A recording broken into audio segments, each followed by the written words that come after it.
To remove and install the ignition switch on your Patriot 9R Pro RMK or Khaos Slash, follow these steps.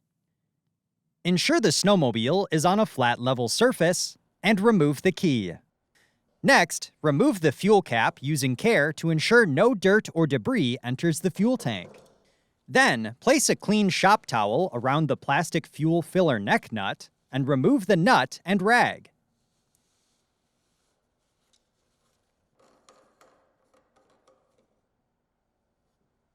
Continue by pressing in on the front of both sides of the switch panel and tilting the panel back to remove the tabs from the console.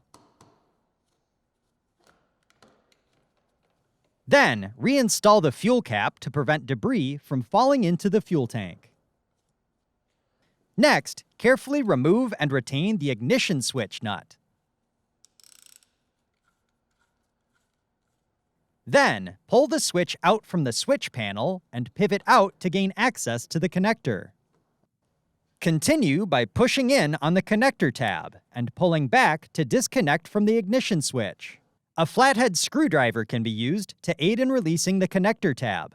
To install, connect the connector to the ignition switch and ensure it is fully seated. Then, align the notch above the switch with the notch in the switch panel.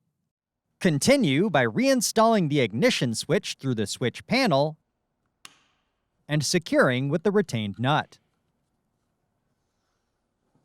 Then, torque the nut to specification while holding the ignition switch. Next, remove the fuel cap and use care to ensure no dirt or debris enters the fuel tank. Then, reinsert the switch panel tabs into the console and press in on the front on both sides of the panel to secure.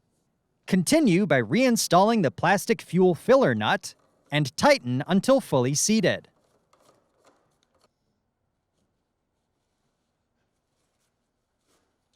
Then, reinstall the fuel cap. Finally, start the engine to ensure proper operation. For more information, see your authorized Polaris dealer or visit Polaris.com.